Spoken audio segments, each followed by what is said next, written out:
கர்த்தர் பெரிய காரியங்களை செய்வார். ஆமென். சகோதரர், தேவன் வந்துட்டு ஒவ்வொரு வார்த்தைகளை விதைக்கிறது மூலியமா அதை நம்ம கற்றுக்கொண்டு நாளைய வருகிற காலங்களில் நம்ம பயன்பெறுவதற்கும் ஆவிக்குரிய வாழ்க்கையில ஆண்டவர் நம்ம வளருவதற்கும் ஆண்டவர் ஏற்ற துணைகளை செய்கிறார். ஹல்லேலூயா. எபிரேயர் 4வது அதிகாரம் 12வது வசனம். தேவனுடைய வார்த்தையானது ஜீவனும் வல்லமையும் உள்ளதாயும் இருபுறமும் கருப்புள்ள எந்த பட்டயத்திலும் கருக்கானதாயும் ஆத்மாவையும் ஆவியையும் கணுக்களையும் ஊனையும் பிரிக்கத்தக்கதாக உருவ குத்துகிறதாயும் இருதயத்தின் நினைவுகளையும் யோசனைகளையும் வகையறுக்கிறதாயும் இருக்கிறது. ஆமென். ஹல்லேலூயா. இந்த இடத்துல 2-3 முக்கியமான விஷயங்கள் இருக்கு. நான் உங்களுக்கு இடையில இருக்கிற மாதிரி சொல்றேன். முதலாவது, தேவனுடைய வார்த்தை என்பது இருபுறமும் எல்லாமா என்னங்களா? கருக்குள்ள பட்டயம். ஹல்லேலூயா. தேவனுடைய வார்த்தை ஒரு கத்தியை போலது. அது என்ன பண்ணுமா? முதலாவது நம்மளுடைய ஆவி, ஆத்மா, சரீரத்தை அப்படி நோண்டி உள்ள என்ன இருக்குன்னு கண்டுபிடிச்சு. ஹல்லேலூயா. உருவ குத்துறதுன்னா என்னங்க? கத்தி அப்படி நல்ல ஷார்ப்பான கத்தியை ஒரு இடத்துல வச்சா என்ன பண்ணும்? உள்ள போய் பொத்துக்கிட்டு அடுத்த வழிக்கு போயிரு. ஹல்லேலூயா. இது கத்தியில குத்துறதுக்கு மீனிங் இல்ல, அப்படி புரிஞ்சுக்க வேண்டாம். அந்த வார்த்தை நம்மளை புடமிடும் அப்படிங்கிற உள்ள போய் நம்மளை மாற்றி நம்மளை வந்துட்டு என்ன பண்ணுங்களா? புதிய மனுஷனாய் மாற்றுகிறார். அது எப்படி மாற்றும்? ஆண்டவருடைய வார்த்தை நம்மளுடைய ஆவி, ஆத்மா, சரீரம் மூணையுமே உள்ள ஊடுருவி வகையறுக்கக்கூடியதா இருக்கிறது. ஹல்லேலூயா. ஆவி, ஆத்மா, சரீரத்தை என்னன்னு பார்க்கிறோம். அடுத்தது நம்ம இருதயத்தினுடைய யோசனைகளையும் நினைவுகளையும் அது என்ன பண்ணுமா? வகையறுக்கிறது. அப்படின்னு வகையறுக்கிறது வகையா வைக்கிறது. இப்ப என்ன பண்ணுவீங்க?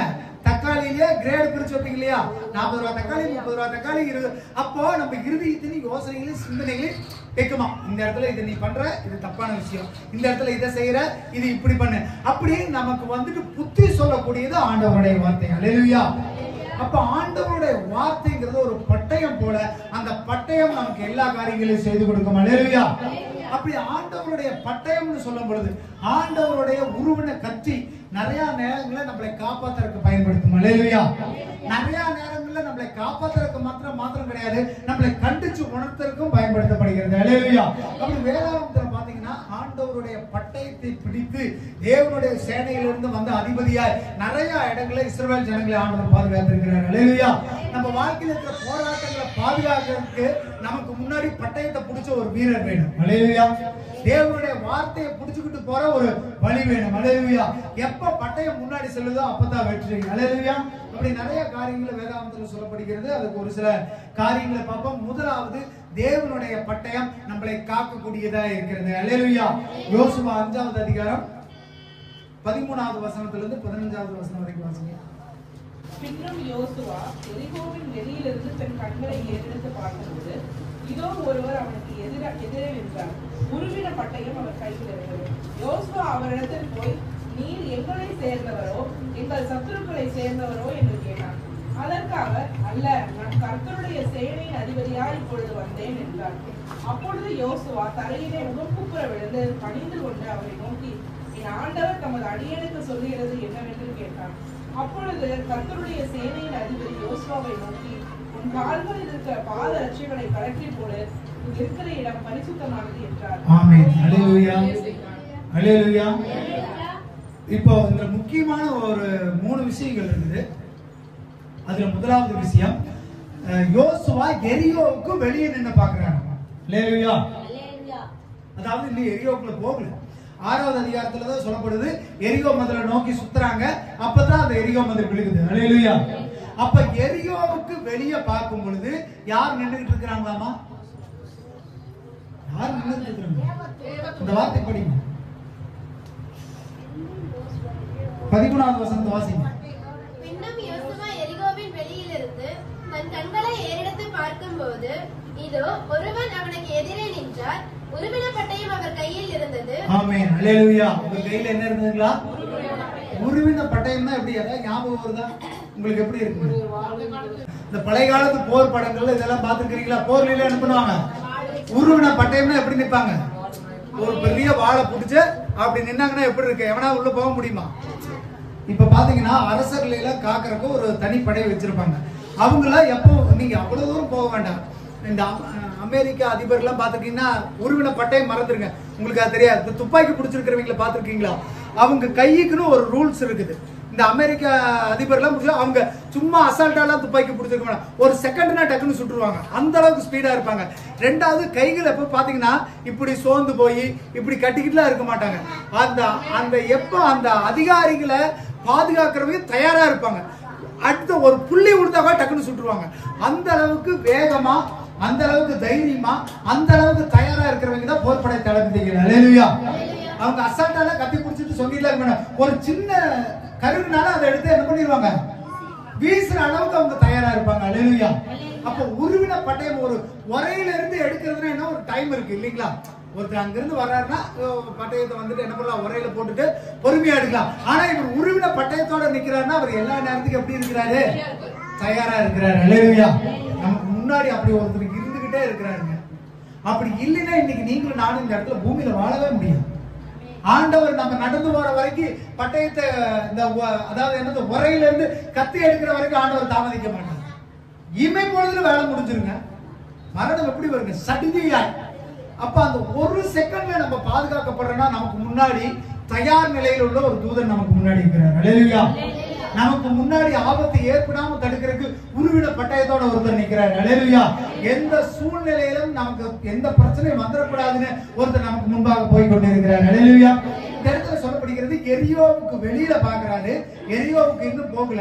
அப்ப ஒரு தூதனானவன் ஒருத்தர் நிக்கிறாரு, உருவின பட்டயத்தை பிடிச்சு நிக்கிறாரு. அல்லேலூயா. அடுத்த வசனத்தை வாசிங்க. அதற்கு அவர், அல்ல, நான் கர்த்தருடைய சேனையின் அதிபதியா இப்பொழுது வந்தேன் என்றார். ஆமென். அல்லேலூயா. வந்தவர் யாரோட அதிபதிங்களா? கர்த்தருடைய சேனையின் அதிபதி. அல்லேலூயா. நமக்கு முன்னாடி நிக்கிறவங்க சாதாரண ஆளுன்னு நினைச்சிட்டு இருக்காதீங்க. நம்ம கண்களுக்கு அநேக நேரம் தெரியறது இல்லை. ஆனா நான் தப்பிச்சுக்கிறேன், நான் நல்லா இருக்கிறேன், எனக்கு ஒண்ணும் நடக்கலன்னு நீங்க நினைக்கிறீங்க. ஆனா உங்களுக்கு முன்னாடி ஒருத்தர் வாழை புடிச்சுட்டு நின்று கொண்டு இருக்கிறார். அல்லேலூயா. உருவின பட்டயத்தை புடிச்சுக்கிட்டு உங்களுக்கு முன்னாடி நின்றுட்டு இருக்கிறார். அல்லேலூயா. சும்மா நமக்கு ஆசீர்வாதம் வந்துடாது, சும்மா நம்ம சந்தோஷமா இருக்க மாட்டோம், சும்மா நமக்கு சமாதானம் வந்துடாது. இன்னைக்கு நம்ம இங்க உட்கார்ந்துட்டு இருக்கிறோம்னால நம்ம தடைகளை உடைக்கிறதுக்கு ஒரு உருவின பட்டயத்தோட ஒருத்தர் நமக்கு முன் சென்று கொண்டு இருக்கிறார். அல்லேலூயா. இந்த இடத்துல எரியோவுக்கு போறதுக்கு முன்னாடி அவரை பார்க்கிறாரு. இரண்டாவது விஷயம், அவர் சேனைகளின் கர்த்தராகிய சேனைகளின் படை தளபதி. அல்லேலூயா. அவர் சாதாரண ஆள் கிடையாது, அவர் ஆண்டவருடைய சமூகத்திலிருந்து இருந்து வந்த ஒரு போர் வீரன். அல்லேலூயா. அந்த போர் வீரன் நிற்கிறார். மூணாவது சொல்லப்படும் பொழுது ஒரு வசனம் சொல்லப்படுகிறது, நீ நிக்கிற இடம் பரிசுத்த பூமியும் செருப்பு கழட்டினார். அல்லேலூயா. ஆண்டவர் எவ்வளவு பரிசுத்தத்தை விரும்புறாரு பாருங்க. நான் அடுத்த வாரம் நான் உங்களுக்கு எடுக்கிறேன், இருந்தாலும் அந்த வசனத்தை மட்டும் நான் உங்களுக்கு சொல்லிடுறேன். ஆண்டவர்கிட்ட நீங்க பேசுறதுக்கு முன்னாடி கூட உங்களுக்கு பரிசுத்தம் வேணுங்க. நீங்க எவ்வளவு யோசிக்கிறீங்க, நான் நல்லா இருக்கிறேன்னு நினைக்கிறீங்களோ, உங்களுக்கு முன்னாடி ஒருத்தர் கடந்து போயிட்டு இருக்கிறாரு, அதை நீங்க மறந்துடுறீங்களா? நீங்க அவர் உங்களுக்கு முன்னாடி கடந்து போனீங்கன்னா உங்க வழியில நீங்க அடுத்த படியை எடுத்து வைக்க முடியும். ஆண்டவர் சொல்றாரு, போய் பார்த்து பேசுறதுக்கு முன்னாடி நீ உன் செருப்பு கழட்டிட்டு என்கிட்ட பேசுங்கிறார். அல்லேலூயா. பயபக்தி ரொம்ப முக்கியங்க ஆண்டவருடைய சமூகத்துல. இப்ப இந்த இடத்துல நம்ம சொல்ல வர்றது முதலாவது என்ன நடக்குதுன்னு பாத்தீங்கன்னா, எரியோவுக்கு வெளியே. எரியோங்கிறது என்னங்க, நீங்க நேற்று வந்திருந்தீங்கன்னா அவர் அவ்வளவு அழகா எக்ஸ்பிளைன் பண்ணார் எரியோன்னா என்ன அப்படின்னு. எரியோங்கிறது நம்ம தடையை நமக்கு உண்டு பண்ணுகிறது, ஆசீர்வாதத்துக்குரிய தடைகள். அல்லேலூயா. அப்ப நம்ம முதலாவது ஆண்டவர் நம்மளை காக்கிறவரா இருக்கிறார். ஆண்டவருடைய உருவின பட்டயம் நம்மளை காக்கிறதா இருக்கிறது. அந்த உருவின பட்டயம் நம்ம ஆசீர்வாதத்து தடைகளை முதலாவது உடைத்து போடும். அல்லேலூயா. நம்ம வாழ்க்கையில வருகிற பிரச்சனைகள், எரிகோ போல வர்ற பிரச்சனை, எரிகோ போல வருகிற ஆசீர்வாத தடைகள், ஆண்டவர் நமக்கு ஆசீர்வதிச்சுட்டாருங்க. நீ காணாம சுதந்திரிச்சு கொள்ள போறப்பா, உனக்கு ஆசீர்வாதம் இருக்குப்பா அப்படின்ட்டு. ஆனா பெரிய எரிகோ கோட்டை நமக்கு முன்பாக நிற்கிறது. அல்லேலூயா. அந்த எரிகோ சுவரை உடைக்கணும்னா நீங்க துதி செலுத்துறேன்னு நினைக்கிறீங்க. கீழே ஒரு வசனத்தை வாசிங்க, யோசுவா 6வது அதிகாரம் 13வது வசனம். தொனிக்கும் 7 எக்காலங்களை பிடிக்கிற 7 ஆசாரியர்களும் எக்காலங்களை ஊதிக்கொண்டே கர்த்தரின் பெட்டிக்கு முன்பாக நடந்தார்கள். யுத்த சன்னதரானவர்கள் அவருக்கு முன்னாலே நடந்தார்கள். பின் தண்டோவெனில் எக்காலங்கள் ஊதப்படுகையில் கர்த்தரின் பெட்டிக்கு பின் சென்றது. ஆமென். அல்லேலூயா. இதுல என்ன புரியுது உங்களுக்கு சொல்லுங்க. இப்ப உடன்படிக்கை பெட்டியை எடுத்துட்டு போறாங்க. உடன்படிக்கை பெட்டிக்கு முன்னாடி ஒண்ணு போகுது, பின்னாடி ஒண்ணு போகுது. என்ன அதை படிச்சு சொல்லுங்க பார்க்கலாம். இல்லைன்னா வார்த்தை வாசிங்க, ஒரு தடவை வாசிங்க, ஒவ்வொரு வார்த்தையா. தொனிக்கும் 7 எக்காலங்களை பிடிக்கிற 7 ஆசாரியர்களும் எக்காலங்களை ஊதிக்கொண்டே கர்த்தரின் பெட்டிக்கு முன்பாக நடந்தார்கள். ஆமென், அல்லேலூயா. இப்ப எரியோவை சுத்தி வர்றதுக்கு முன்னாடி பொட்டி இங்க இருக்குது. பொட்டிக்கு முன்னாடி யாரு போறாங்க? அந்த எக்காலத்தை ஊதி பாட்டு பாடக்கூடிய 7 ஆசாரியர்கள் போறாங்க. அப்புறம் யுத்த சன்னதரானவர்கள் அவர்களுக்கு முன்னாலே நடந்தார்கள். ஆமென். இந்த யுத்த சன்னதர்ங்கிற போர் வீரர்கள் யாருக்கு முன்னாடி நடந்தாங்க? யாருக்கு முன்னாடிங்க? எக்காலம் ஊதுற ஆசாரியர்களுக்கு முன்னாடியே யாரு போறாங்க? யுத்த சன்னதர்னா யாரு? போர் வீரர்கள் போறாங்க. போர் வீரர்கள் போறாங்க, ஆசாரியர்கள் போறாங்க, உடன்படிக்கை பொட்டி போகுது, அதுக்கு பின்னாடி எக்காலம் ஊதுறாங்க. அல்லேலூயா. அப்ப அந்த உடன்படிக்கை பொட்டிக்கு முன்னாடி நம்ம ஆர்ப்பரிக்கிறோம்னு நினைக்கிறோம், நம்ம துதிச்சா போதும்னு நினைக்கிறோம். ஆனா நம்ம துதிக்கிறதுக்கு முன்னாடி ஆண்டவர் இறங்கி வந்து பட்டயத்தை பிடிச்சிட்டு இருக்கிறார். அல்லேலூயா. கரங்களை தட்டி தேவனுடைய நாமத்தை மகிமைப்படுத்துவோம். நம்ம துதிச்சா போது எரியா போட்ட உடையும் நினைக்கிறோம். ஆனா இந்த இடத்துல சொல்லப்படுகிறது யுத்த சன்னதர் அவர்களுக்கு முன்னால போனாங்கன்னு சொல்லி. அல்லேலூயா. அப்ப எந்த சூழ்நிலையிலும் ஆசாரியர் மேலயோ ஜெபிக்கிறவங்களுக்கு மேலயோ எந்த ஆபத்து வந்துடக்கூடாது. போர் வீரர் உங்களுக்கு முன்னாடி போறாருங்க. நீங்க ஒரு இடத்துக்கு ஜெபிக்க போறீங்க, நீங்க உங்களுக்காக ஜெபிக்கிறீங்கன்னா சடனே உங்களுக்கு எது வராது. ஏன்னா உங்களுக்கு முன்னாடி ஒரு வீரர் இருக்கிறார். அல்லேலூயா. அவர்தான் ஆண்டவராகிய இயேசு கிறிஸ்து. அல்லேலூயா. அதுதான் உருவின பட்டயம். அல்லேலூயா. அந்த உருவின பட்டயமாகிய வார்த்தை தேவனுடைய வசனம் உங்களுக்கு முன்னாடி இருந்தா உங்க தலையில இருக்கிற முடிகள் எல்லாம் என்ன பட்டிருக்கிறது. அல்லேலூயா. ஏன் சாத்ராக் மேஷாக் ஆபேத்நேகோ தூக்கி அக்கினி சூளையில போட்டு முடிகோட கருகலையா, வாசலோட அடிக்கலையா? ஏன்? அவர்கள் மத்தியில ஒருத்தர் நடத்தினார், உருவின பட்டயத்தை பிடித்து நடத்தார். அல்லேலூயா. நீங்க சாதாரணமா நினைக்காதீங்க. ஆண்டவரோட பிள்ளைகளை சுத்தி எப்போ ஆண்டவர் இருந்து கொண்டே இருக்கிறார். அல்லேலூயா. ஆண்டவர் இருக்கிறாருன்னு அப்படியே நம்ப கூடாது. ஆண்டவருடைய வார்த்தை உங்ககிட்ட இருக்கணும், ஆண்டவருடைய வசனம் உங்களுக்குள்ள இருக்கணும். அந்த முதல் அதிகாரத்துல பார்த்த மாதிரி தேவனுடைய வார்த்தை தான் என்னதாமா? இருபுறமும். அல்லேலூயா. எப்பெல்லாம் தேவ வசனத்தை கேட்கறீங்களோ, எப்பெல்லாம் ஆண்டவருடைய வார்த்தை பிடிக்கிறீங்களோ, அதுதான் உங்களுக்கு இருபுறமும் கருக்குள்ள பட்டயம். அல்லேலூயா. அந்த வார்த்தை உங்களுக்கு முன்னாடி போயிட்டே இருக்குதுங்க. இன்னைக்கு உடன்படிக்கை பொட்டியை அவங்க தூக்கிட்டு போய் ஆராய்ச்சி துதிச்சு அந்த எரியோ கோட்டை தகர்ந்து விடுவதற்கு முன்பாகவே ஒரு யுத்த சன்னதர் முன்னாடி பாங்க. அல்லேலூயா.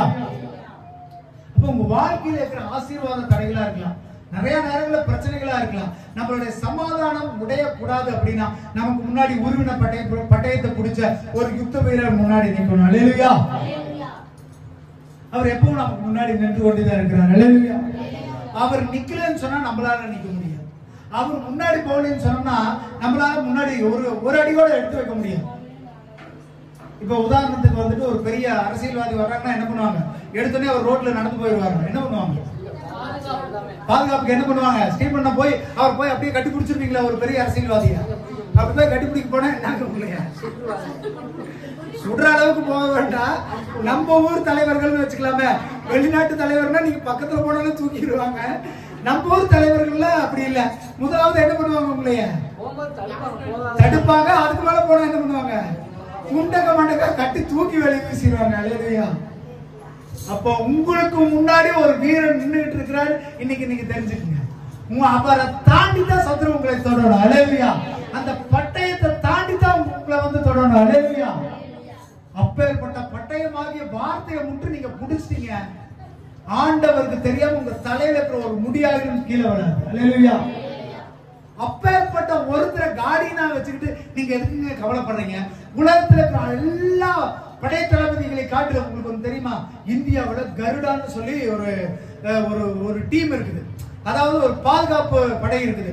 அந்த பாதுகாப்பு படை ஒரு வீரர் 50 ராணுவ வீரர்களுக்கு சமம். அவங்களால வந்துட்டு என்ன பண்ண முடியுங்க? ஒரு இடத்துல ஏற முடியும், இறங்க முடியும், படுக்க முடியும், எந்திரிக்க முடியும், சாப்பிடாம இருக்க முடியும், துப்பாக்கி யூஸ் பண்ண முடியும், கத்தி யூஸ் பண்ண முடியும், கையில சண்டை போட முடியும். இந்தியாவில் இருக்கிறாங்க இருக்கிறதுலே மிகச்சிறந்த வீரர்கள். ஒரு வீரர் 50 வீரர் ராணுவ வீரருக்கு சமமான ஒரு கருடா வீரர் இருக்கிறாருன்னா உங்களுக்கு முன்னாடி உருவின பட்டயத்தை பிடிச்ச ஒருத்தர் இருக்கிறார். எத்தனை பேருக்கு சமம்? கணக்கு இருக்குதா? தாண்டி சந்தமத்துல கூட நுழைய முடியாதுங்க. அல்லேலூயா. நீங்க அப்படி நினைங்க. நீங்க ஒரு அடி காலையில எடுத்து வைக்க முடியும், முன்னாடி ஒருத்தர் கத்தி பிடிச்சிட்டு நிக்கிறாருமா. நீ என்ன என்னை பார்த்துட்டு இருக்கிற? உங்களுக்கு எதிராக ஒருத்தர் பேசுறாங்களா? வாய்க்காது. உங்களுக்கு எதிராக கண்ணியம் விரிக்கிறாங்களா? வாய்க்காது. நீ விழுந்து போகணும்னு நினைக்கிறாங்களா? வாய்க்காது. அல்லேலூயா. ஏன்னா உங்களுக்கு முன்னாடி யார் நிக்கிறான்? யுத்த சன்னதராகிய ஒருத்தர் உருவன பட்டயத்தை பிடிச்சு உங்க முன்னாடி நின்றுட்டு இருக்கிறார். உங்க பிள்ளைங்கள எப்படிங்க வீட்டுக்கு போயிட்டு பாதுகாப்பா வர்றாங்க? ஏன் அவங்க ரோட்ல நடக்கிறது இல்லையா? மத்தவங்களுக்கு நடக்கிற அநியாயம் நம்ம வீட்டுல நடக்கிறதுக்கு எவ்வளவு நேரம் ஆகும்? மத்தவங்க திடீர்னு தூக்கி போட்டு இறந்து போறவன் நம்ம சமாதானமா வீட்டுக்கு வரவன் நமக்கு நடக்கிறதுக்கு எவ்வளவு நேரம் ஆகும்? அந்த தேவனுடைய வார்த்தை தான் இது வரைக்கும் உங்களை தாங்கணும், இனிமேலும் தாங்கும். அல்லேலூயா. அப்ப அந்த பட்டயத்தை முட்டு நீங்க கண்ணுல பாத்துட்டீங்க, தப்பு செஞ்சா நீங்க உயிரோட இருக்க மாட்டீங்க, அது வேற விஷயம். அந்த பட்டையை இருபுறமும் அப்படி வீசுற கத்தி இப்படி போட்டுருவாரு. அது அடுத்த பாட்டு பேசுறேன், நல்லா இருக்கு இது கேட்கறதுக்கு. ஆண்டவர் அப்பா நமக்கு முன்னாடி போறாருப்பா, வழியை சீவிக்கிட்டே போறாருப்பான்னு நினைப்பீங்க. தப்பா பேசுனீங்கன்னா அந்த கத்தி பின்னாடி தூக்கிடுவாரு. அல்லேலூயா. அப்ப தேவன் நமக்கு முன்பாக போய் தட்டைகளை உடைக்கக்கூடிய பட்டயம் நமக்கு முன்பாக சென்று கொண்டு இருக்கிறது. கரங்களை தட்டி தேவனுடைய நாமத்தை கொடுக்கிறோம். அல்லேலூயா. அப்ப முதலாவது தேவனுடைய பட்டயம் நம்மளை காக்கக்கூடியது. அந்த காக்கும் பட்டயம் நம்மளுக்கு ஆசீர்வாதத்துக்கு இருக்கிற அத்தனை தடையை உடைச்சிருங்க. நமக்கு முன்னாடி ஆண்டவர் வச்சிருக்கிறார்னா அதை நீங்க சுதந்திரித்துக் கொள்ள ஆண்டவர் உதவி செய்கிறார். அல்லேலூயா. அடுத்ததா ஒரு பட்டயம் நம்மளை வந்துட்டு எல்லா பிரச்சனைகளில இருந்து பாதுகாக்கக்கூடிய பட்டயம். அல்லேலூயா. யாத்திராகமம் 12வது அதிகாரம் 23வது வசனம். கர்த்தர் எகிப்தியரை அதம் பண்ணுகிறதற்கு கடந்து வருவார். நிலையின் மேல் சட்டத்திலும் வாசலின் நிலைக்கால்கள் இரண்டிலும் அந்த ரத்தத்தை காணும்போது கர்த்தர் சங்காரக்காரனை உங்கள் வீடுகளில் உங்களை அதம் பண்ணுகிறதற்கு வர ஒட்டாமல் வாசப்படியில் விலகி கடந்து போவார். ஆமென். அல்லேலூயா. இது எகிப்துல நடந்ததுங்க. ஒரு தூதன் இறங்கிட்டார். இறங்கி என்ன பண்ணாருங்க? எகிப்துல இருக்கிற அத்தனை தலைச்சான்களையும் கொள்றாரு. ஆடுல இருந்து மாடுல இருந்து மனுஷன் வரைக்கும் ஒருத்தனும் உயிரோட இல்ல. அல்லேலூயா. யாருக்காக கொண்டாருங்க? எந்த ஜனங்களுக்காக கொண்டாடுறது? இஸ்ரவேல் ஜனமாகிய நமக்காக ஒரு தூதர் பட்டயத்தோட இறங்கினார். சங்கார தூதன் இறங்கினார். அல்லேலூயா. அந்த இடத்துல அவங்களுக்கு வாதை வருது, நம்ம இருந்து வாதை பாதுகாக்கப்படுகிறது. அல்லேலூயா. ஒரு இடத்துல அழிவு அதே தூதனானவர் ஒரு பட்டயத்தை வச்சு அழிவு நடந்துகிட்டு இருக்குது, ஒரு இடத்துல ஒருத்தரை பாதுகாத்துக்கிட்டு இருக்கிறார். அல்லேலூயா. எந்த வீட்டு நிலைக்கால்ல ரத்தம் தெளிக்கப்பட்டதோ அந்த வீட்டுல சாவு கிடையாது. சங்கார தூதன் கடந்து போயிட்டாராம். அந்த இந்த இடத்துல அந்த ரத்தம்ங்கிறது ஆண்டவருடைய வார்த்தை. அல்லேலூயா. எந்த வீட்டு நிலைக்கால்ல ஆண்டவரை துதிக்கிற துதியும் ஆண்டவரை ஜெபிக்கிற ஜெபமும் தேவனுடைய வார்த்தை இருக்குதோ அந்த தூதனானவர் உங்களுக்கு எதிராக இருக்கிறவங்களை மடங்கடிப்பார், உங்களுக்கு பாதுகாப்பு கொடுப்பார். அல்லேலூயா.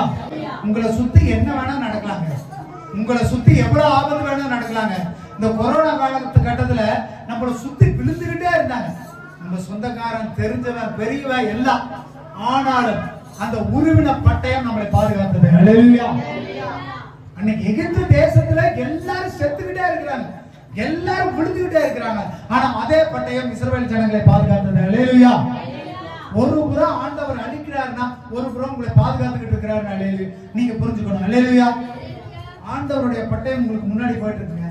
வாதை நோயிலிருந்து ஆண்டவர் இரண்டாவது நம்மளை பாதுகாக்கிறவராக இருக்கிறார். அல்லேலூயா. ஆண்டவருடைய உருவின பட்டயம் நம்மளை நோய்கள்ல இருந்தும் வாதைகள்ல இருந்தும் பாவங்கள்ல இருந்தும் பாதுகாக்கக்கூடியதா இருக்குது. அல்லேலூயா. நமக்கு முன்னாடி செல்கிற சங்கார தூதர் நமக்கு எதிராக வருகிற பிரச்சனைகளை அழிச்சுக்கிட்டே போறார், நம்மளை பாதுகாத்து கொண்டே வருகிறார். அல்லேலூயா. அப்ப தேவனுடைய பட்டயம் சாதாரண பட்டயம் நினைச்சுக்காதீங்க. ஒரு புறம் நமக்கு எதிராக இருக்கிற பிரச்சனைகளையும் மனங்கடிக்கும், இன்னொரு புறம் நம்மளை பாதுகாக்கும். அல்லேலூயா. அப்ப முதலாவது தேவன் நமக்கு ஆசீர்வாதத்துக்கு தடையா இருக்கிற காரியங்களுக்கு எதிராக போர் புரிகிறவராக இருக்கிறார். அல்லேலூயா. இரண்டாவது நம்ம குடும்பத்தில் ஏற்படுகிற வாதைகள், நோய்கள், பிரச்சனைகள் நம்மளை அண்டி ஆட்கொண்டு நம்ம அதனால இறந்து விடாதபடி, அதனால நம்ம இழந்து விடாதபடி கர்த்தர் நம்ம குடும்பத்தை பாதுகாக்கிறவராக இருக்கிறார். அல்லேலூயா. தேவனுடைய பட்டயம் எல்லாத்தையும் பாதுகாக்கக்கூடியதா இருக்கிறது. அல்லேலூயா. இஸ்ரவேல் ஜனங்கள் அன்னைக்கு அந்த ராத்திரி முழுவதும் ஒரு பெரிய ஆபத்து ஒரு சேர்ந்து நடந்தாலும் நம்மளை ஆண்டவர் பாதுகாத்துக் கொண்டிருந்தார். அல்லேலூயா. ஒரு நாளை பார்க்கிறது ரொம்ப அரிது. நேற்று பாஸ்டர் சொல்லும் போது அர்த்தம் சொன்னாரு, நான் அடிக்கடி சொல்ற வார்த்தை, நாளை தினம்னு சொல்லி நீங்க ஒண்ணு நினைக்காதீங்க. இன்னைக்கு தான் உங்ககிட்ட இருக்குது. ஆண்டவர் கொடுத்த இந்த ஒரு நாள்ல உண்மையும் உத்தமும் ஜாக்கிரதையா இருக்கிறவர்களா இருக்கணும். அல்லேலூயா. அந்த ஜாக்கிரதை தான் உங்களை பரலோகம் கூட்டிட்டு போகும். அந்த ஜாக்கிரதை தான் உங்களை என்ன கூட்டிட்டு போங்க? நித்திய ஜீவனுக்கு கூட்டிட்டு போங்க. அல்லேலூயா. அப்ப ஆண்டவருடைய பட்டயம் உங்களை நோய்கள் இருந்து பாதுகாக்கக்கூடியதா இருக்கிறது. அல்லேலூயா. ஆண்டவர் எல்லா நேரங்களையும் நம்மளை காக்கிறவராக இருக்கிறார். அல்லேலூயா. அப்ப நம்ம என்ன நினைப்போம்? சரிப்பா ஆண்டவருடைய பட்டயம் போகுது, நான் என்ன வேணா செய்யலாம்னு நினைக்கலாமா? ஆண்டவருடைய பட்டயம் போகுது அப்படிங்கறதுக்காக நீங்க ஒருத்தர் போய் சப்புன்னு அறைவீங்களா? எனக்கு முன்னாடி ஆண்டவர் பட்டயத்தை பிடிச்சு நிக்கிறாரா, நான் அறைவேன், நீ ஏதாவது பண்றா பாக்கலாம். சிம்சோன் போய் ஒரு சிங்கத்தை, தூங்கிட்டு இருக்கிற சிங்கத்தை குகைக்குள்ள போய் அடிச்சு கிழிச்சு போட்டாரா? நீங்க போய் அப்படி கிழிக்க பாக்கலாம், என்ன பண்ண முடியுங்க? இல்ல ஒருத்தர் போயிட்டு இருக்கிறா, ஏப்பாடு நீ வா, ஆண்டவர் முன்னாடி நிக்கிறார், ஆண்டவருடைய பட்டயம் முன்னாடி என்ன ஏதாவது செஞ்சிருவியான்னு அவனை அடிச்சு ஆண்டவர் விட்டுருவாரு. ஆண்டவருடைய பட்டயம் இருபுறமும் எப்படி உங்களை எதிரிய வீழ்க்க வல்லதோ அதே போல திரும்ப உங்களை கண்டிக்கவும் வல்லது. அல்லேலூயா. உங்களை அழிக்க மாட்டார் ஆண்டவர், ஆனா அந்த பட்டயம் உங்களை கண்டிக்க கூடியதா இருக்கும். அல்லேலூயா. ஒரு புறம் அந்த பட்டயம் உங்களை காக்க வல்லது, இன்னொரு புறம் அந்த பட்டயம் உங்களை கண்டிக்க கூடியது. அல்லேலூயா. என்னாகும் 22வது அதிகாரம் 23வது வசனம் வாசிங்க. பட்டயத்தை தம்முடைய கையிலே பிடித்துக் கொண்டு வழியிலே நிற்கிறதை கழுதை கண்டு வழியை விட்டு வயலிலே விலகி போயிற்று. ஆமென். அல்லேலூயா. இது போதுங்க. இந்த கதை நம்ம கேட்டிருப்போம் அடிக்கடி. கழுத கதை நம்ம நிறைய கேட்டுட்டோம் இல்லைங்களா? இது நான் அடிக்கடி சொல்லுவேன், எனக்கு ரொம்ப பிடிச்ச கதை. அல்லேலூயா. ஸ்தோத்திரம். இந்த இடத்துல என்ன நடக்குதுன்னா 23வது வசனத்துல இருந்து 30வது வசனம் வரைக்கும் பாத்தீங்கன்னா இப்ப என்ன நடக்குதா, ஒரு தூதன் உருவின பட்டயத்தோட முன்னாடி நிக்கிறார். பீலேயாம் ஒரு தீர்க்கதரிசி இஸ்ரவேல் ஜனங்களை வந்துட்டு என்ன பண்றாங்களா, அவங்க நீ சபிக்கணும்னு சொல்லி ஒரு ராஜா என்ன பண்றாரு, பீலேயாமுக்கு பணத்தை கொடுத்து பொருளை கொடுத்து எல்லாத்தையும் கொடுத்து நீ போய் அந்த ஜனங்களை சபி அப்படிங்கிறாரு. அப்ப இவர் 2-3 நாள் பாக்குறாரு, முடியல. கடைசியா இவர் போலான்னு ஆயத்தம் பண்ணி கழுதை கட்டி வெளியே போறாரு. இப்படி கிளம்பி போகும் பொழுது என்ன நடக்குதுன்னு பாத்தீங்கன்னா, கழுதை 2 பக்கம் இருக்கிற சந்துக்குள்ள போய் நின்றுக்குச்சு. போய் பீலேயாம் கால அந்த வரசுது இந்த வரசு போக மாட்டேங்குது. பீலேயாம் பயங்கரமான கோபம், தட்டி எடுத்து அந்த கழுதையை அடிக்கிறார். ஆனா கழுதை கண்ணுக்கு என்ன தெரிஞ்சுதான்? கழுதை கண்ணுக்கு என்ன தெரிஞ்சது? முன்னாடி யாரு இருந்தா? அத படிங்க, வார்த்தை வாசிங்க. 22, 23 வாசிங்க. கர்த்தருடைய தூதரானவர் உருவின பட்டயத்தை தம்முடைய கையிலே பிடித்துக் கொண்டு வழியிலே நிற்கிறதை கழுதை கண்டு. ஆமென். யாரு கண்டு? கழுதை கண்டு. அதுக்கு மேல உட்கார்ந்துக்கிற பீலேயா மிகப்பெரிய தீர்க்கதரிசி, அவர் கண்ணுக்கு தெரியல, ஆனா அந்த கழுதை கண்ணுக்கு தெரிஞ்சுதா? அல்லேலூயா. சோதனை. இப்ப என்ன நடக்குதுங்க, அந்த கழுதை போய் போய் இடிக்குது, போக மாட்டேங்குது. இவர் கோபத்தில் அடிக்கும் போது கழுதை வாய் ஆண்டவர் திறக்கிறார். இத்தனை நாள் நான் உங்களோட இருக்கிறேன், என்னைக்காவது இப்படி செஞ்சிருக்கேன்னா இன்னைக்கு செய்யறதுக்கு காரணம் என்னன்னு உங்களுக்கு தெரியலையாங்கிறாரு. அல்லேலூயா. 32வது வசனம் 33வது வசனம் வாசிங்க. கர்த்தருடைய தூதனானவர் அவனை நோக்கி, நீ உன் கழுதை என்னோட 3 தரம் அடித்ததென்ன? உன் வழி எனக்கு மாறுபாடா இருக்கிறதினால் நான் உனக்கு எதிரியாக புறப்பட்டு வந்தேன். கழுதை என்னை கண்டு இந்த 3 தரம் என்னை விலக்கிற்று. எனக்கு விலக்காமல் இருந்ததனால் இப்பொழுது நான் உன்னை கொன்று போட்டு கழுதையை உயிரோடே வைப்பேன். ஆமென். அல்லேலூயா. நம்ம வாழ்க்கையில இந்த தேவையில்லாத வேலை, ஆண்டவருக்கு பிரியமில்லாத காரியம், அந்த வார்த்தை ஒரு வார்த்தை இருந்தது, நான் உங்களுக்கு சொல்லுங்க, ஆகாத வேலை. உன் வழி எனக்கு மாறுபாடா இருக்கு. அல்லேலூயா. கிறிஸ்துவர்களுடைய வழி மாறுபாடா இருந்ததுன்னா, ஏங்க உங்களுக்காக பட்டயத்தை பிடிச்சு உங்களுக்கு முன்னாடி போறாரு, நீங்க அவருடைய வழியை கேட்காம அவரு சொல்றதை கேட்காம உங்க வழி மாறுபாடா இருந்ததுன்னா அந்த பட்டயத்தை பிடிச்சவரு உங்களுக்கு முன்னாடி நின்றவர் உங்களை பார்த்துட்டு திரும்ப நின்றுவார். எப்படி பாருங்க, இப்படி போயிட்டு இருந்தவர் அப்படியே ஒரு யூட்டனை போட்டு உங்களுக்கு முன்னாடி கத்தி பிடிச்சு நிற்பார். அல்லேலூயா. எதிரியா நிற்பாரு. இன்னொருத்தருக்கு எதிரியா நின்ன உருவின பட்டயத்தை பிடித்த ஆண்டவருடைய வார்த்தை, அதே வார்த்தை திரும்பி உங்களை நோக்கி பார்க்கும். உங்களுடைய வழி மட்டும் மாறுபாடா இருந்துருச்சுன்னு சொன்னா ஆண்டவருடைய கத்தி உங்க பக்கம் திரும்புங்க. அல்லேலூயா. கிறிஸ்துவர்களுடைய வாழ்க்கை மாறுபாடான வாழ்க்கையா இருக்கக்கூடாது.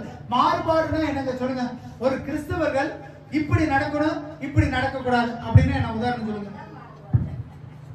மாறுபாடு, இப்படி நடக்கலாம் இப்படி நடக்க கூடாது அப்படிங்கிற உதாரணம் சொல்லுங்க பார்க்கலாம். சொல்லுங்க. நன்மையானதை செய்யணும், தீமையான காரியத்தை செய்யக்கூடாது. வேற ஏதாவது சொல்லுங்க. ரெண்டுக்கே உதாரணம் சொல்லுங்க. மாறுபாடு உள்ளது, மாறுபாடு இல்லாதது, அதுக்கு சொல்லுங்க. என்னங்க எதுவும் சொல்றது? சரி, ஒண்ணும் வேண்டாம், அப்புறம் உங்களுக்கு தான் எக்ஸாம்பிள் கொடுக்கணும். என்ன, இப்ப நீங்க ஒரு இடத்துக்கு போறீங்க, இப்ப நீங்க ஒரு இடத்துக்கு செய்யறீங்க. மாறுபாடுனா அப்படி பிடிக்காத ஒண்ணு செய்யறது. இப்ப நீங்க முன்னாடி போயிட்டே இருக்கிறீங்க, சரிங்களா? உங்களுக்கு முன்னாடி 2 வழி இருக்குது. ஒண்ணு நல்ல வழி, ஒரு கெட்ட வழி. ஆவியானவர் உருவன பட்டயத்தோட உங்களுக்கு முன்னாடி போயிட்டு இருக்கிறார். இப்ப அவரு ஒரு இடத்துக்கு போகணும்னு நினைக்கிறார், அவரு ரைட் திரும்பணும்னு நினைக்கிறார், நீங்க லெப்ட் திரும்பினா அது என்ன வழி? அப்படி மாறுபாடு பண்ணும்போது அப்படி ஆவியானவர் திரும்பி பாப்பாரு, கட்டி பிடிச்சிட்டு, நான் இந்த வழியில போயிட்டு இருக்கிறேன், நீ எதுக்கு அந்த திரும்பி நிக்கிற அப்படின்னு பாப்பாரு. நீங்க அப்படியே ஒரு அடி எடுத்து வைப்பீங்க, ரெண்டாவது அடி எடுத்து வைக்க முடியும், அந்த பட்டயத்தை பிடிச்சவர் அப்படியே சுத்தி வந்து உங்க முன்னாடி நிற்பாரு. அல்லேலூயா. கிறிஸ்தவர்களுக்கு மாறுபாடான வழி ஆகவே ஆகாதுங்க. நீங்க தேவையில்லாத வழி செய்யறீங்க அப்படின்னா அது ஆபத்துல தான் கொண்டு போய் விடுவோம். அல்லேலூயா. எந்த வழி நேர்மையான வழியோ, எந்த வழி உண்மையான வழியோ, இந்த இடத்துல என்ன நடைபெறுதுன்னா முதலாவது ஒரு தடை ஏற்படுகிறது. அல்லேலூயா. கழுத முன்னேறி போகல, ஒரு தடை ஏற்படுது. கிறிஸ்துவ வாழ்க்கையில ஆண்டவர் உங்களுக்கு கொடுக்கிற வார்னிங் அதாங்க. வார்னிங்னா என்னது? எச்சரிக்கை கொடுப்பாரு. தடை ஏற்பட்டுக்கிட்டே இருக்கு. நம்ம ஒரு வேலை செய்யும் போது என்ன ஆகும்? சரி அங்க போகாதப்பா, ஒரு தடை ஏற்படு, இந்த இடம் போகாதப்பா, ஒரு தடை ஏற்படு, அப்படி ஒரு தடை ஏற்பட்டு கொண்டே இருக்கும். அல்லேலூயா. அப்படி தடை ஏற்படுதுன்னா நீங்க நின்றுங்க, உருவின பட்டயத்தை பிடிச்சவர் உங்களை நோக்கி திரும்பிட்டாருன்னு தெரிஞ்சுக்கணும். அல்லேலூயா. கவனிங்க, உங்களுக்கு ஒரு தடை ஏற்படுது, நீங்க செய்யற வேலையில ஒரு தடுக்கம் ஏற்படுது, நீங்க நின்னுட்டீங்கன்னு சொன்னீங்கன்னா உங்களுக்கு முன்னாடி பட்டயத்தை புடிச்சுக்கிட்டு போறவர் வழியை சுத்தம் பண்ணிக்கிட்டு போனார்னா உங்களுக்கு தடை ஏற்படாது. இதுவே உங்களுக்கு முன்னாடி தடை ஏற்பட்டுச்சுன்னா அந்த பட்டயத்தை புடிச்சவர் முன்னாடி நிக்கல, திரும்பி உங்க முன்னாடி நின்றுட்டு இருக்கிறாரு அர்த்தம். அல்லேலூயா. அவரை தாண்டி உங்களால போகவே முடியும். அப்ப உங்களுடைய வழி எப்பேற்பட்ட வழிங்க? மாறுபாடான வழியா இருந்தீங்கன்னா அந்த வழியில நீங்க முன்கூட்டி போக முடியாது. அல்லேலூயா. இப்ப ஒரு தடங்கள் ஏற்படலின்னு சொல்லியிருந்தோம்னா நம்ம அதுல போய் விழுந்திருப்போங்க. நிறைய நேரங்கள்ல யோசிக்கிறேன் இல்லையா, எப்ப திடீர்னு என்னமோ தடுக்கல ஆயிடுச்சு, இன்னைக்கு போக வேண்டாம், நம்ம அப்புறம் போய்க்கலாம் அப்படின்னு ஆவியானவர் உணர்த்துவார். அப்படி ஒருவேளை தடங்கள் ஏற்படலைன்னா அந்த உருவின பட்டத்துக்கு நீங்க இரையா இருக்கிறீர்கள். அல்லேலூயா. ஆண்டவர் அழிக்கிறவர் இல்ல, கண்டிக்கிறவர். அல்லேலூயா. அப்ப தடங்கள் ஏற்படுதுன்னு சொன்னா நீங்க யோசிச்சு நில்லுங்க. ஆண்டவர் உங்களுக்கு முன்னாடி போகிற தேவனுடைய வார்த்தை மற்றவங்களுக்காக அல்ல, உங்களை திரும்பி கண்ணோக்கி பார்க்குதுன்னு தெரிஞ்சுக்கணும். ஆண்டவர் உங்களை காப்பதற்காக மட்டும் கிடையாது, உருவின பட்டயத்தை பிடித்தவர் உங்களை கண்டிக்கிறதுக்காகவும் இருக்கிறார். அல்லேலூயா. அப்ப வந்துட்டு தேவனுடைய வார்த்தை இருபுறமும் கருப்புள்ள பட்டயம், அது இன்னொருத்தருக்கு எப்படி புத்தி சொல்லுதோ, இன்னொருத்தரை எப்படி தண்டிக்குதோ, இன்னொருத்தரை எப்படி சங்காரம் பண்ணுதோ அதே மாதிரி திரும்புறதுக்கும் வல்லமை உள்ளது. அல்லேலூயா. அதனால ஜாக்கிரதையா இருங்க. உங்களை பாதுகாக்கிற ஆண்டவர் உங்களுக்காக பரிந்து பேசுகிறவர் மட்டும் கிடையாது, உங்களுக்கு கண்டித்து உணர்த்துகிறவருமாய் இருக்கிறார். அல்லேலூயா. ஆதியாகமம் 3வது அதிகாரம் 24வது வசனம். அவர் மனுஷனை துரத்திவிட்டு ஜீவ விருட்சத்துக்கு போகும் வழியை காவல் செய்யும் ஏதேன் தோட்டத்துக்கு கிழக்கே கேள்விக்குறிகளையும் வீசி கொண்டிருக்கிற சுடரொளி பட்டயத்தையும் வைத்தார். ஆமென். அல்லேலூயா. இந்த இடத்துல இது போன வாரத்துக்கு முந்தின வாரமே பேசினோம். ஏதேன் தோட்டத்துல இருந்து ஆதாமை ஏவாளை வெளியே அனுப்பிச்சு ஆண்டவர் ஒரு பட்டயத்தை வச்சுட்டார். அல்லேலூயா. எந்த பட்டயம் அவர்களை பாதுகாத்ததோ, எந்த பட்டயம் அவர்களுக்கு முன் சென்றதோ அதே பட்டயம் குறுக்க விழுந்துருச்சு. அல்லேலூயா. உங்களுடைய ஆசீர்வாதத்துக்கு தடையா ஆண்டவர் பட்டயத்தை போட்டார்னா திரும்ப உங்களால அந்த ஆசீர்வாதத்தை பெற்றுக்கொள்ளவே முடியாது. திரும்ப கஷ்டப்பட்டாகணும், கவலைப்பட்டாகணும், திரும்ப நீங்க பிரயாசப்பட்டு தான் அந்த ஆசீர்வாதத்தை பெற்றுக்கொள்ள முடியும். அல்லேலூயா. உங்க முன்னாடி பட்டயம் உங்களை பாதுகாக்க செல்லும் பொழுதே சரியான வழியில போயிருக்கும். நீங்க மாறுவன், நான் நல்லா இருக்குதுப்பா, என் வழி சரியா இருக்குதுப்பா, நான் நல்லா போயிட்டு இருக்கிறேன், நல்லா செஞ்சுட்டு இருக்கிறேன், என் புள்ள நல்லா இருக்கிறா, என் குடும்பம் நல்லா இருக்குது, நான் ஆசீர்வாதமா இருக்கிறேன்னு சொல்லி கொஞ்சம் நீங்க வழி விலகிட்டீங்கன்னா அந்த மாறுபாடு உள்ள வழி ஆண்டவருக்கு அருவருப்பானது. அந்த புடிச்சு முன்னாடி புடிச்சிட்டு போன பட்டயத்தை ஆண்டவர் திரும்ப புடிச்சு அதை குறுக்க போட்டுருவார். அதுக்கு மேல உங்களால ஒரு எட்டிக்கோட வைக்க முடியாது. அந்த உருவின பட்டயத்தை பிடிச்சிருந்த தூதன் ஒதுங்கினதுக்கு அப்புறம் தான் பீலேயாமால போக முடிஞ்சது, அந்த கழுதை போக முடிஞ்சது. ஆண்டவர் குறுக்கு நின்றுந்தாருன்னு சொன்னா கட்டாயம் நம்ம அந்த இடத்தை கடந்து போயிருக்க முடியாது. அல்லேலூயா. அப்படி ஒண்ணு தெரிஞ்சுங்க, ஆண்டவர் எல்லா நாளும் இந்த கழுதைக்கு புத்தி சொன்ன மாதிரி நம்ம கிட்ட சொல்லிக்கிட்டே இருக்க மாட்டார். ஒவ்வொரு நேரமும் உங்களுக்கு புத்தி சொல்லிக்கிட்டே இருக்க மாட்டார். ஏப்பா உன் கழுதை கண்ணை திறந்துட்டேன், நான் உனக்கு புத்தி சொல்றேன்னு சொல்ல மாட்டார். ஒரு நாள் அந்த பட்டயத்தை குறுக்க போட்டுருவாரு. அல்லேலூயா. அப்படி போட்டுட்டாருன்னு சொன்னா இவ்வளவு நாள் நீங்க எவ்வளவு சுகபோகமா இருந்தீங்களோ, இவ்வளவு நாள் எவ்வளவு ஆசீர்வாதமா இருந்தீங்களோ உங்களால முடியாது. தேவனுடைய ஆசீர்வாதத்துக்கு குறுக்க ஒரு பட்டயத்தை போட்டாருன்னா நீங்க இவ்வளவு நாள் வாழ்ந்த எல்லா சந்தோஷமும் நின்று போயிடும். அல்லேலூயா. திரும்ப கஷ்டப்படணும், திரும்ப மன்னிப்பு கேட்கணும், திரும்ப தேவனுடைய வார்த்தை பிடிக்கணும், திரும்ப அந்த ஆசீர்வாதத்தின் பாதையை பிடிக்கிறதுங்கிறது ரொம்ப கடினமானது. அல்லேலூயா. அப்ப தேவனுடைய பட்டயம் உங்களை காக்கும் பொழுது, தேவனுடைய பட்டயம் உங்களுக்கு முன் செல்லும் பொழுது, தேவனுடைய வார்த்தை உங்களை புடவிடும் பொழுதே நீங்க தெளிவாயிங்க. ஏதேன் தோட்டம்ங்கிறது எல்லா ஆசீர்வாதமும் நிறைந்த இடம். இந்த பூமியில இருக்கிற காலங்களில் உங்களுக்கு ஆசீர்வாதத்தை கொடுக்கும் பொழுது ஆண்டவர் செய்யக்கூடாதுங்கிறத செய்யாதீங்க. ஆண்டவருக்கு மாறுபாடா நடக்காதீங்க. ஆண்டவர் என்ன சொல்றாரோ அதை செய்யுங்க. அல்லேலூயா. அப்படி நடந்தீங்கன்னா தேவனுடைய வார்த்தையாகிய பட்டயம் உங்களை பாதுகாக்கும், உங்களை நல்வழிப்படுத்தும், உங்களை நித்திய ஜீவனுக்குள்ள அழைத்து கொண்டு போகும். அல்லேலூயா. ஒருவேளை அந்த பட்டயத்துக்கு விரோதமா நீங்க திரும்பிட்டீங்க, எனக்கு எல்லாமே நடக்குது, ஆண்டவர் எனக்கு எல்லாம் செய்யறாருப்பா அப்படின்னு நீங்க உங்க வழி மாறுபாடு ஆச்சு, ஆண்டவருக்கு எதிராக இருந்தீங்க, தேவன் சொல்லுகிற வார்த்தையை நீங்க தடுத்துட்டீங்க, தேவன் சொல்லுகிற வார்த்தைக்கு நீங்க செவி கொடுக்கலன்னு சொன்னீங்கன்னா அந்த பட்டயம் திரும்ப உங்களை பற்றிக்கும். அல்லேலூயா. ஜாக்கிரதையா இருந்து கொள்ளுங்க. தேவனுடைய பட்டயம், தேவனுடைய உருவின பட்டயம் உங்களுக்கு முன்பாக செல்வது மட்டும் கிடையாது, ஒரு சில நேரங்கள்ல உங்களுக்கு குறுக்க நின்று உங்களை கண்டித்து உணர்த்துகிறதா இருக்கும். அல்லேலூயா.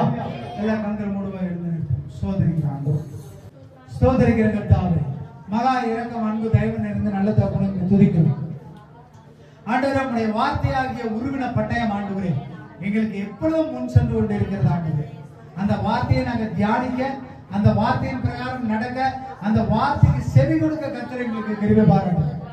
ஆண்டவரே, உம்முடைய வார்த்தைக்கு விரோதமாய் நாங்கள் போய்விடாதபடி ஆண்டவரே, ஆண்டவரே உம்முடைய வார்த்தையை விட்டு விலகிவிடாதபடி கர்த்தாவே, உம்முடைய வார்த்தை ஆண்டவரே, உம்முடைய வார்த்தையாகிய பட்டயம் எங்களுக்கு முன் செல்லட்டும் ஆண்டவரே. உம்முடைய வார்த்தையாகிய வசனம் எங்களுக்கு முன் செல்லட்டும் ஆண்டவரே. தடைகளை உடைக்கிறவர் முன் செல்கிறார் பிரகாரம் உம்முடைய வார்த்தை எங்களுடைய வாழ்க்கையை செவ்வாய்ப்படுத்திட்டு ஆண்டவரே. இந்த நாளில் வந்த பிள்ளைகளை ஆசீர்வதிங்க. கர்த்தருடைய அனுக்கிரகம் கிருபை ஆண்டவரே வருகிற வாரம் முழுவதும் பாதுகாப்பு. கர்த்தர் சகாயம் பண்ணுங்க, கர்த்தர் ஆசீர்வதிங்க, கர்த்தர் பெரிய காரியங்கள் செய்யுங்க ஆண்டவரே. நாள் வந்த பிள்ளைகள் ஒவ்வொருவரையும் ஆசீர்வதிங்க. விசேஷமா திருவிழந்துக்கு ஆண்டவரே எங்களை தகுதிப்படுத்துங்க. கர்த்தருடைய அபிஷேகம் அன்பு தயவு ஆண்டவரை ஒவ்வொருவர் மேல இருக்கட்டும். கர்த்தர் பெரிய காரியங்கள் செய்ய ஆசீர்வதிங்க, பொறுப்படுத்துங்க. இயேசுவின் மூலம் ஜெபிக்கிறோம் நல்ல பிதாவே. ஆமென். அல்லேலூயா. அல்லேலூயா. அல்லேலூயா.